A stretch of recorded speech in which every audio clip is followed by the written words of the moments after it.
Hello, my beloved Arsenal fans all over the world and football fans all over the world. We are here again for a quick preview for the UEFA Champions League matches that is officially resuming tomorrow. So before we go ahead to look at the matches we are going to be looking at, if you've not subscribed to this channel, kindly do so by hitting on the subscribe button, leave your likes and your prediction in the comment section, what you'll be thinking about these games we are going to be looking at. So officially the UEFA Champions League resumes tomorrow, and it will be played for 3 days. So Tuesday, Wednesday, Thursday, 6 matches each for these 3 days. So 6 on Tuesday, 6 on Wednesday, and 6 on Thursday. That will be 18 matches. And let me not lie to you, as you can see here, there are lots of blockbuster matches, interesting matches for these 3 days. We are going to be entertained. Yes, but for the preview we are going to do today for the 3 days, so we are going to pick out few games of interest from the 3 days. We can't do all of them, so you will bear with us.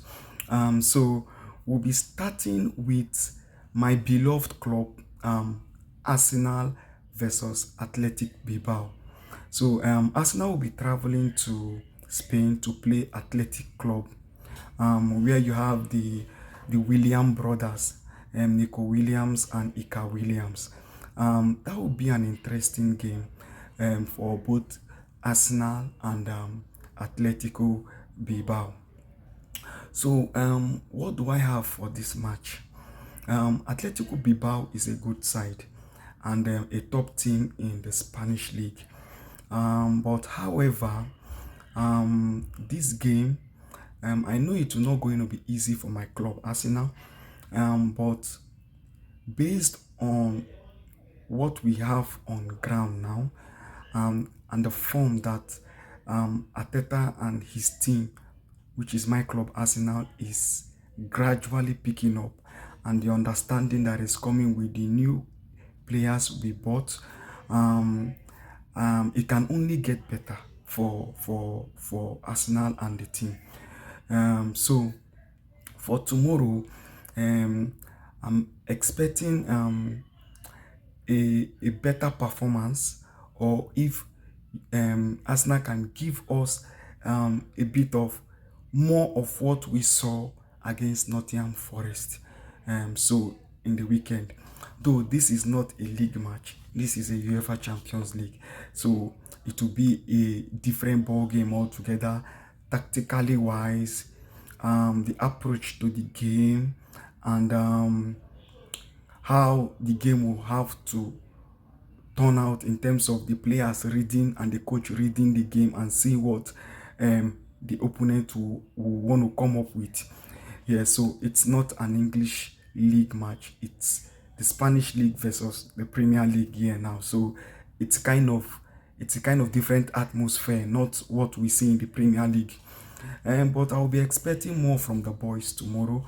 Madueke, Eze, Yokores, Zubimendi, Mosquera. For me, I know Saliba is back in training, but for me, I would prefer Arteta not to play Saliba. He needs rest. Mosquera can do the job. Mosquera knows the Spanish league. He played for Valencia last season and he was a constant and a regular starter for Valencia. So he knows the league. So I would prefer Mosquera plays that match tomorrow, but the coach has his plans and thoughts well put out for the game that we're going to be taking place tomorrow. This is just my opinion, but irrespective of that, I would prefer we keep Saliba for the Man City game we're going to be having this weekend. Maybe probably Saliba can come in maybe 10 minutes to go or 15 minutes to go, just to get a feel of the game for the context on Sunday with Man City.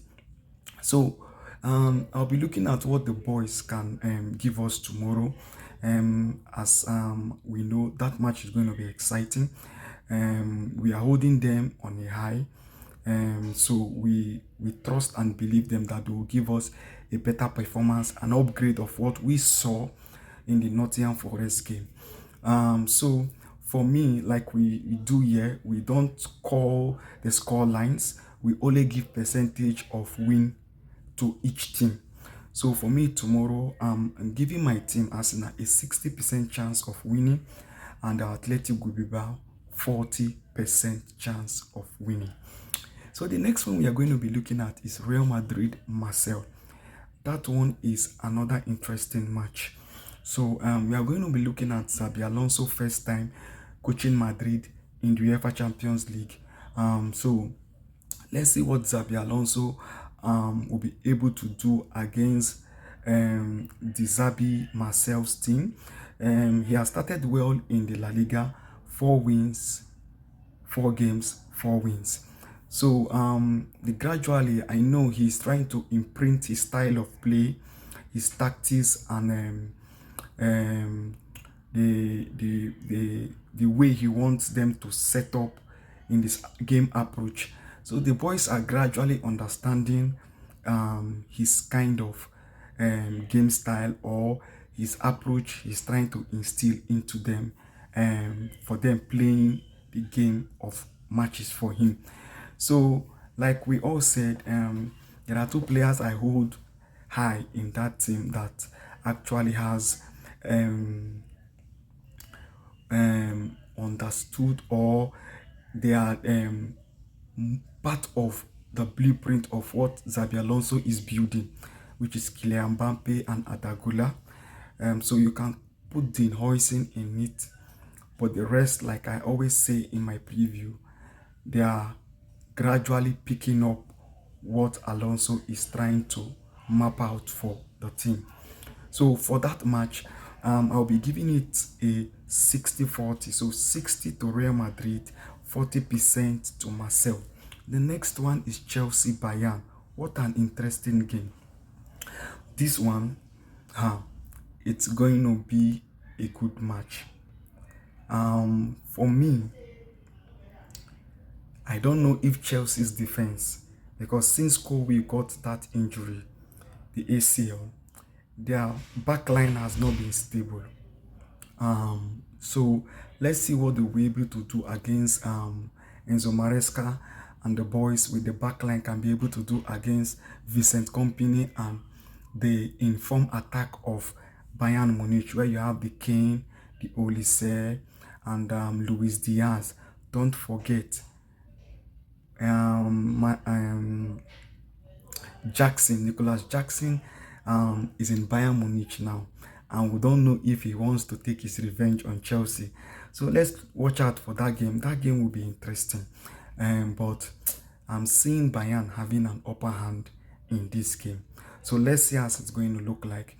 So I'll be giving Bayern 70%, while I give Chelsea 30%. So the next one is Liverpool versus Atletico Madrid. Another interesting game. Ancelotti and Diego Simeone. So like we all know, I think this game is going to give Isak his debut because this game is played in Anfield. You will not want to unveil a player you bought for £125 million, the British record signing in the league. They played on Sunday with Burnley, and they played it in Burnley's home. So you don't want to do that. You want to do that in front of your fans in your own stadium. So let's look at what Ancelotti and the boys will put out tomorrow against Diego Simeone. That game will be an interesting one because tactically wise, Simeone and Ancelotti are very good. They are good in reading the game. They are good in their tactics and setups. So for me, Liverpool, this one, you guys always come back from behind to win the game at the dying minute. One day, monkey go market, you know, go come back. Oh, it can't work every time. Don't think that as it happened last season, it will happen this season. It has continued now for 4 games. Don't think that you can sustain it like this, because one day it will crash. So when it crashes, what can you do, or what will you be able to do when that late winning doesn't come anymore? So let's watch out for that one. It will be a nice one. Alvarez, Julian Alvarez is coming back to Premier League, the home of Anfield. So the next one is Napoli versus Man City. What a game! Pep Guardiola versus Diego Conte. Wow. So that one is going to be an interesting one. Is the return of the king, Kevin De Bruyne, to the Etihad Stadium. That match is going to be an interesting one. I don't think Man City will find it easy. Yes, because Man City is just picking up form, and then what they did in the weekend by beating Man U. It's not that Man U is on form, so we'll not use that as a test, even though we can use this as a test because Man U is a big team. We'll see them against Napoli within the week. So Conte is another good coach, tactically sound, good team. Man City, good team. So for this match, for me, I'm leaving it at a 50-50, a balanced game. So 50 to Napoli, 50% win to Man City. Let's see what the likes of Scott McTominay coming back again. He knows the league. Højlund coming back again. He knows the league. Let's see what they can be able to give to us. I think Gilmore is there too. Yeah, Gilmore is there. So let's see what Conte and the boys have against Pep Guardiola and the boys. So the next one we are going to be looking at, this one is a cracker. People might be thinking it's going to be an easy match. For me, no. In fact, this one, put an eye on this one. Newcastle Barcelona. It's not going to be easy for Barcelona. Let's not think that Barcelona will have the upper hand. No, I don't believe that. Newcastle, they had their experience last 2 years in the Champions League. And that last 2 years, they did well.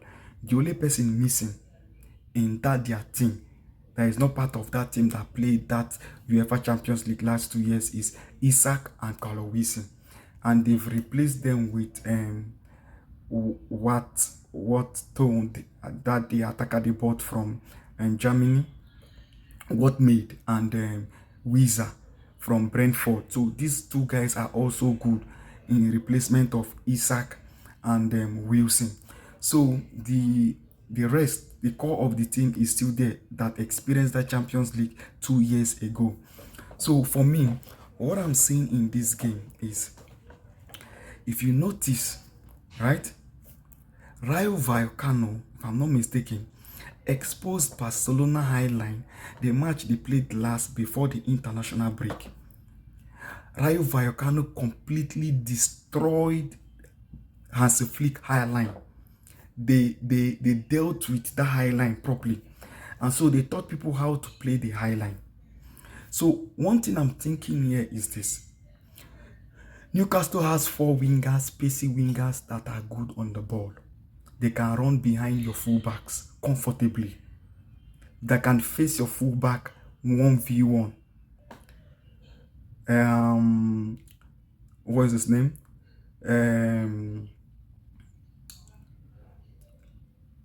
Elanga, Murphy, Harvey Barnes, and what is his name? Gordon. These 4 players are good, pacey wingers that can hurt Barcelona highline. So I don't know if Hansi Flick is going to be coming up with that same highline against Newcastle. Newcastle is a team. They are strong. They are physical. They are pacey. They have intelligent midfielders that can match Barcelona midfield. If it comes to physicality, they are there.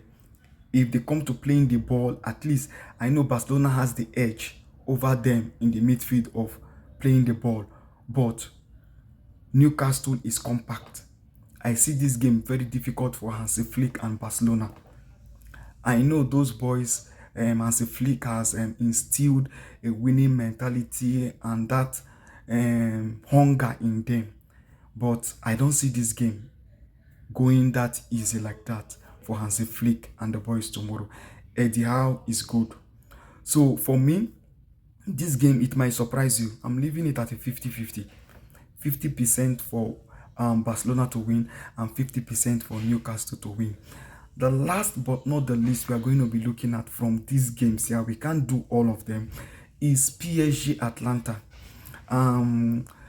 Luis Enrique is suffering from injury this time to his key players, the likes of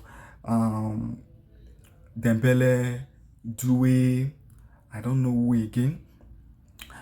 So let's see what he will be able to put out against this Atlanta team. They are also good too, but I see PSG having an upper hand in this game, irrespective of the injuries they have to their key players. So tomorrow, for that one, that has to do with PSG and Atlanta, I'm leaving it at 60-40.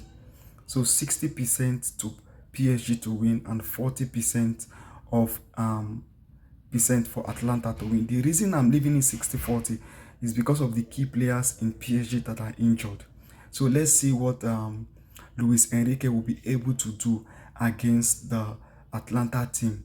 So these are the matches we are going to be looking at today. Like you can see, there are lots of them.